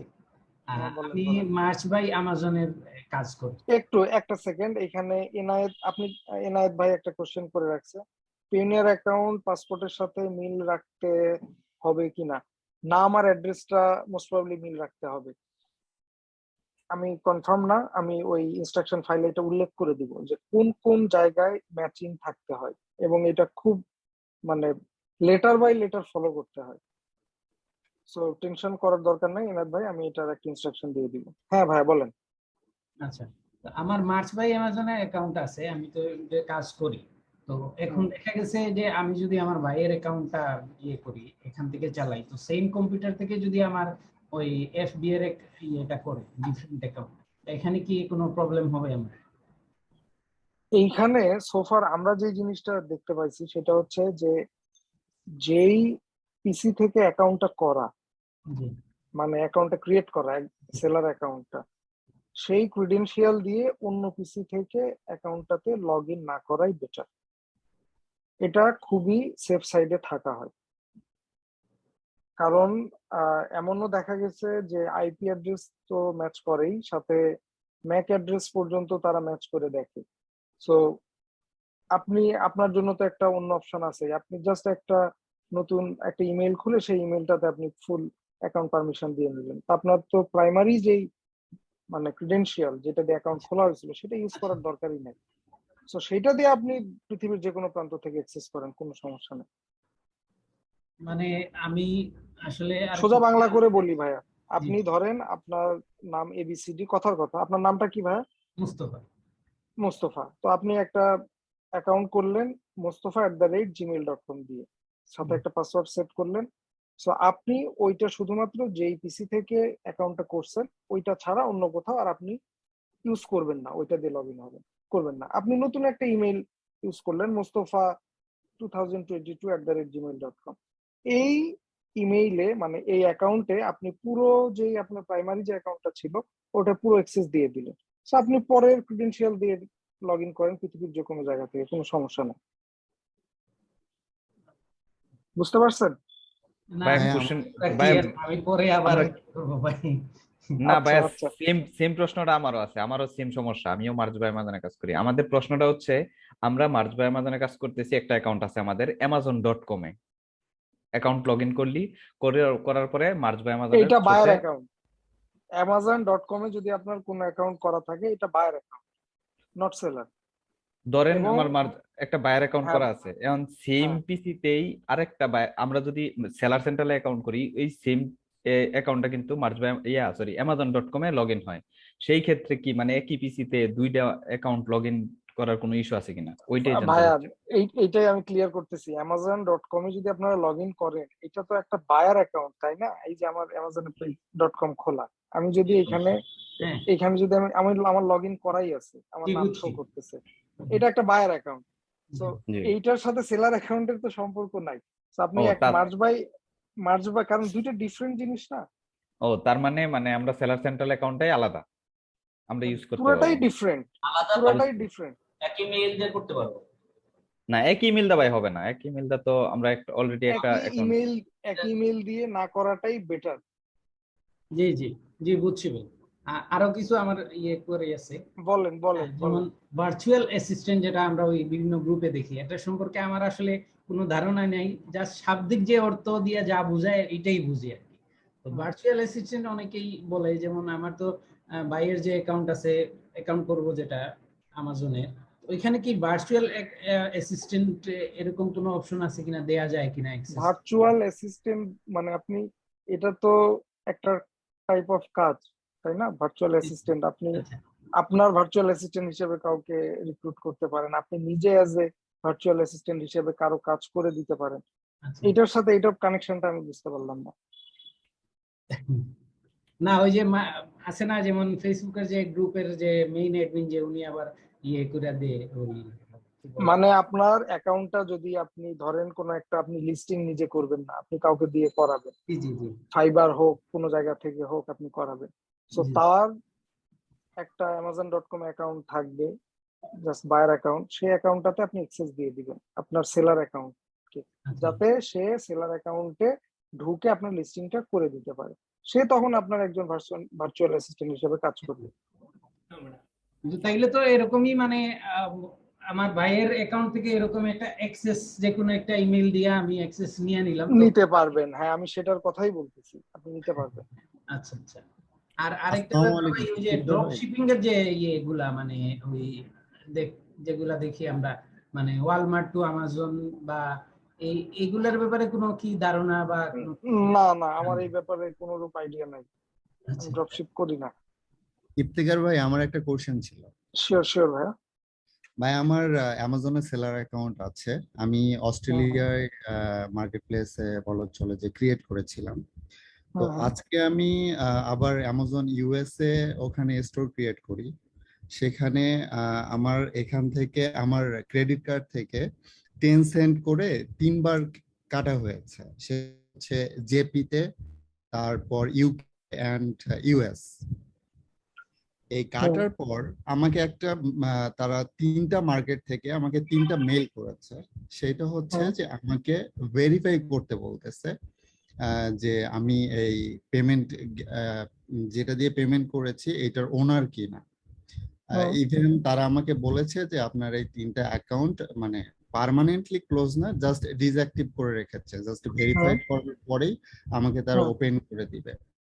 এখন ঘটনা হচ্ছে যে আমি ইউএসএ যখন অ্যাপ্লাই করি সাথে সাথে কিন্তু আমাকে তারা 12টা মার্কেট ওপেন করে দিয়েছে। 12টা? জি। জাপান সহ ইনক্লুডিং জাপান? জি, ইনক্লুডিং জাপান। এইরকম তো প্রথম শুনলাম। আচ্ছা যাক, হয়ে গেছে। তারপর বলেন। এখন আমাকে ভেরিফাই করতে বলতেছে অ্যাকচুয়ালি আমি কি আমার ভিসা কার্ডের যে স্টেটমেন্ট এইটা প্রোভাইড করে ভেরিফাই করব, নাকি আমার যে কোনো ব্যাংক স্টেটমেন্ট দিয়ে ভেরিফাই করলে হবে? আপনার কাছে কোনো ডকুমেন্ট চাইছে, মানে জি, ডকুমেন্ট স্পেসিফিক্যালি? চেয়েছে। জি জি হ্যাঁ হ্যাঁ, কি ডকুমেন্ট চাইছে? জি, আমার কাছে তারা ডকুমেন্ট চেয়েছে হচ্ছে আমার ভ্যালিড কার্ডের ফাইল চেয়েছে, মানে স্টেটমেন্ট চেয়েছে। হুম, সো স্টেটমেন্টটা দিলেই হয়ে যাওয়ার কথা। এটা কি আমার তিনটাতেই দিতে হবে, নাকি আমার হ্যাঁ, জাস্ট? যেহেতু আপনাকে মেইল করছে তিনটা ডিফারেন্ট, আপনাকে আমার ধারণা তিনটাতেই দিতে হবে। কিন্তু ভাই আমি তো এইটা বুঝলাম না, আমি জাস্ট অ্যাপ্লাই করলাম একটাতে, বাট আমাকে এতগুলো দিল এবং তিনটাতে এটা আমিও বুঝতে পারতেছি না, এরকম হওয়ার কথা না, যেহেতু হয়ে গেছে। সো আমার মনে হয় এটা মেইলে আপনার সাথে কনভারসেশনটা হচ্ছে, রাইট? জি নাকি জি অ্যামাজনের সেলার অ্যাকাউন্টের ড্যাশবোর্ডে যেই কেস লগ থাকে, কেস লগের থ্রুতে হচ্ছে না মেইলের থ্রুতে? মেইলে হচ্ছে। আমার কেস লগে যেটা ছিল সেটা হচ্ছে পেমেন্ট মেথড আচ্ছা, আপনি মেইলে, আমার মনে হয় আপনি মেইলেই কনভারসেশনটা চালা যান। ওকে ওকে। আর এটা কোনো বিগ ইস্যু না, এটা আমাকে টেম্পোরারি ডিঅ্যাক্টিভেট আমার করা, এটা ঠিক অ্যাড্রেস হয়ে যাবে। আমার অ্যাড্রেসের ওখানে আমার কন্ট্যাক্ট নাম্বারটা আপডেট করতে বলছিল, সেটা করেছি, ওইটা ঠিক হয়ে গিয়েছে। বাট আমার যে পেমেন্ট মেথড, আমার পেইনিয়র ব্যাংক অ্যাকাউন্টটা অ্যাড করে দিয়েছি, ওইটাও নিয়ে নিয়েছে। ওইটা নেওয়ার পরে আমাকে এই মেইলটা করেছে আর কি, তিনটা মার্কেট প্লেস। এটা খুব সমস্যা না, আপনি মেইলের সাথে মেইলে কনভারসেশন করে দেখেন, এটা আশা করি সলভ হয়ে যাবে। ওকে ভাইয়া, থ্যাংক ইউ। আর প্রবলেম হলে আমি অবশ্যই জানাবো আপনাকে। শিওর শিওর শিওর, কোনো সমস্যা নেই। ওকে, সোফার আর কারো কোনো কোয়েরি থাকলে একটু বলেন, আমরা একটা কোশ্চেন ছিল, 10 মিনিটের মধ্যে শেষ করব। হ্যাঁ বলেন। সেটা হচ্ছে ধরেন আমি ইউএসএ তে আমার প্রোডাক্ট সেল করলাম, ইনকাম হইলো ভালো। এখন এই টাকাটা যখন আমি নিয়ে আসবো, এটা তো বিগ অ্যামাউন্ট হবে, তখন কি আমি পিওনিয়ারের পার্সোনাল অ্যাকাউন্টে আনতে হবে, নাকি আমার এর জন্য আবার পিওনিয়ারের বিজনেস অ্যাকাউন্ট ওপেন করতে হবে?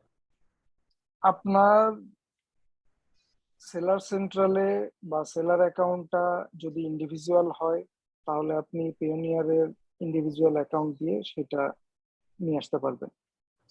যদি সেলার অ্যাকাউন্ট আপনি অ্যাজ এ কোম্পানি অ্যাকাউন্ট করেন, তাহলে অবশ্যই পিওনিয়ার অ্যাকাউন্টটাও কোম্পানি অ্যাকাউন্ট হতে হবে। ঠিক আছে ভাইয়া। ভাই আমার একটা কোশ্চেন ছিল। হ্যাঁ হ্যাঁ বলেন। আমার কোশ্চেনটা হচ্ছে এমন যে আমি একটা ব্রেসলেট, নতুন একটা মডেলের ব্রেসলেট অ্যামাজনে লঞ্চ করতে যাচ্ছি।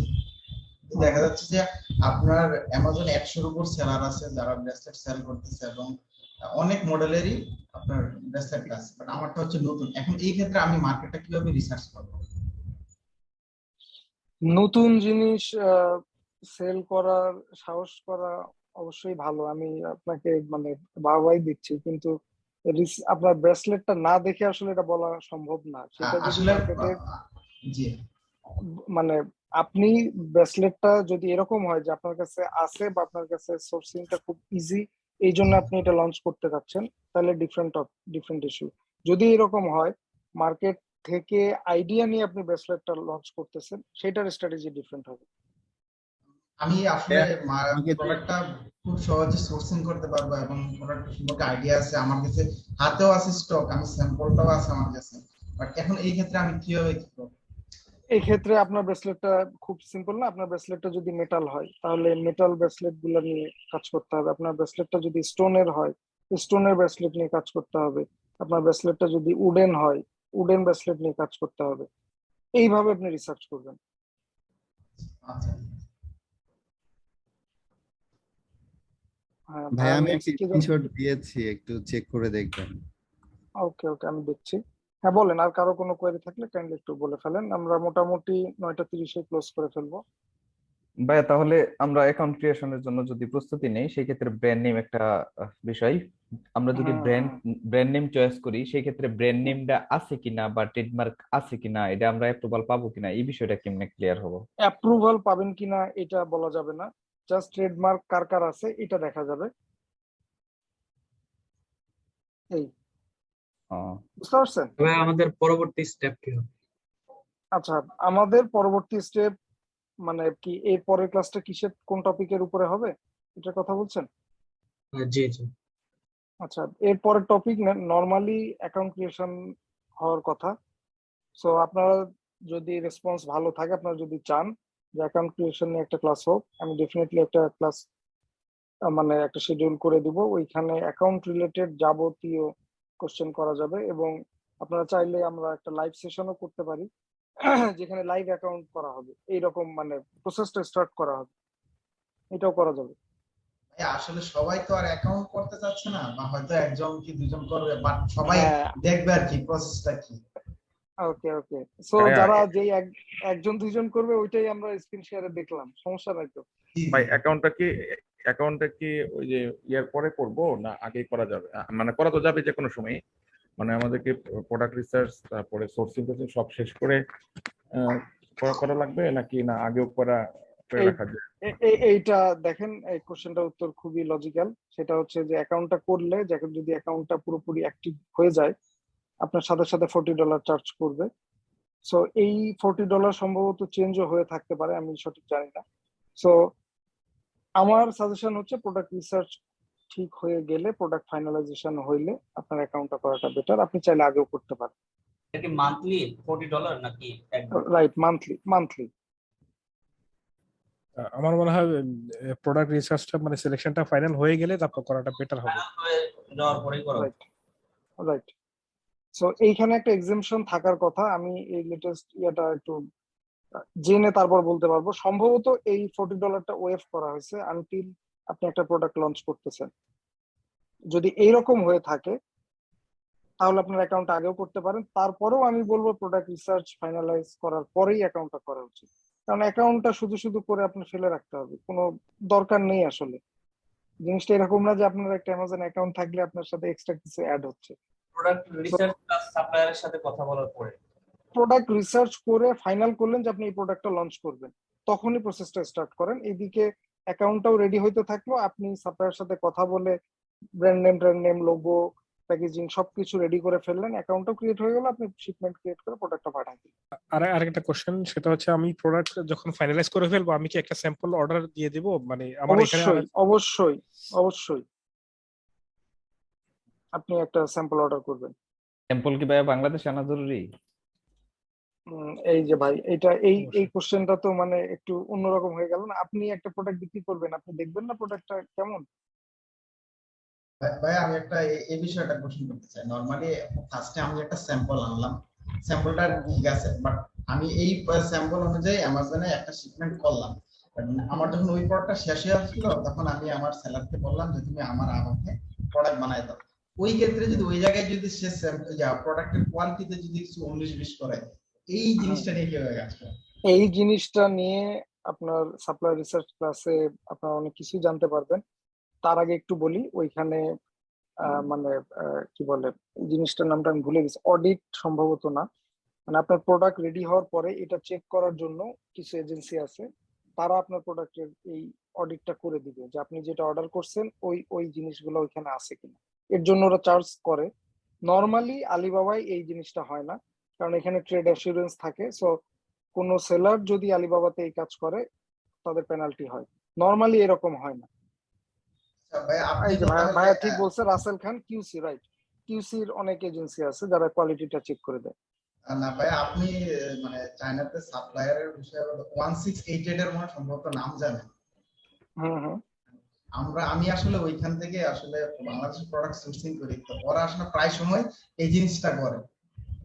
মানে তাহলে আমি বলবো কিউসি করে নেওয়াটা বেটার। এটা কিউসিটা করে কিভাবে, মানে ওইখানে এটার সিস্টেমটা কি? এইটা ভাই আপনাকে নিজেকেই আগে একটু দেখতে হবে। থার্ড পার্টি হায়ার করা যায়। Third party, right. তাহলে কি আমাদের এই সাপ্লায়ারের ক্লাসটা কি আগে নেবেন অ্যাকাউন্ট ওপেনিং এর? কারণ অ্যাকাউন্ট ওপেনিং মনে হচ্ছে পরে নিলেও হচ্ছে। ওইটার জন্য আমি একটা পোল করার কথা বলছিলাম যে আসলে কতজন ইন্টারেস্টেড যে তারা অ্যাকাউন্ট করবেই। আমার মনে হয় যেটা পরে নিলেই হয়। ক্লাসটা একদম সবার লাস্টে নিলে মানুষ হচ্ছে বেস্ট টাইম। এটা প্রথমে শেষে যে কোনো সময় নেওয়া যাবে। সো ইটস বেটার যে এটা পরেই নেই। সেক্ষেত্রে যারা আসলে অ্যাকাউন্ট, আপনি এক সময় এই ক্লাসটা নিলেই হয়। যদি কেউ এখন অ্যাকাউন্ট করে, সে ওই ভিডিওটা দেখে স্টেপ বাই স্টেপ করতে পারবে, পরে করলেও ওই ভিডিওটা দেখে স্টেপ বাই স্টেপ করতে পারবে। ওকে, সমস্যা তাইলে নেই। ভাই তাহলে ভাই আমার প্রস্তুতি আছে মনে অ্যাকাউন্ট ক্রিয়েশনের বিষয়ে আমি ওকে ওকে ওকে, নো ইস্যুস, কোনো সমস্যা ভাই নেই। ভাই প্রোডাক্ট কি আলিবাবা ছাড়া কি দুবাই বাই ফ্রম দুবাইতে করা যাবে না? যে কোনো জায়গায় করা যাবে, নাকি ওটা প্রোডাক্টের দাম যে বেশি কোনো পড়বে? যে কোনো জায়গায়। দাম কি বেশি পড়বে নাকি দুবাই থেকে এটা করলে? তো আপনার সোর্সিং করে দেখতে হবে ভাই, মানে আমি তো বলতে পারবো না যে কোন জায়গা থেকে দাম কম পড়বে বেশি পড়বে। এটাও তো একটা পার্ট আপনার, তাই না? যে আপনি সোর্সিংটা কত কম প্রাইসে করতে পারতেছেন, কেনার সময় যদি প্রফিট করেন, বিক্রি করার সময় ডেফিনেটলি তো করবেন।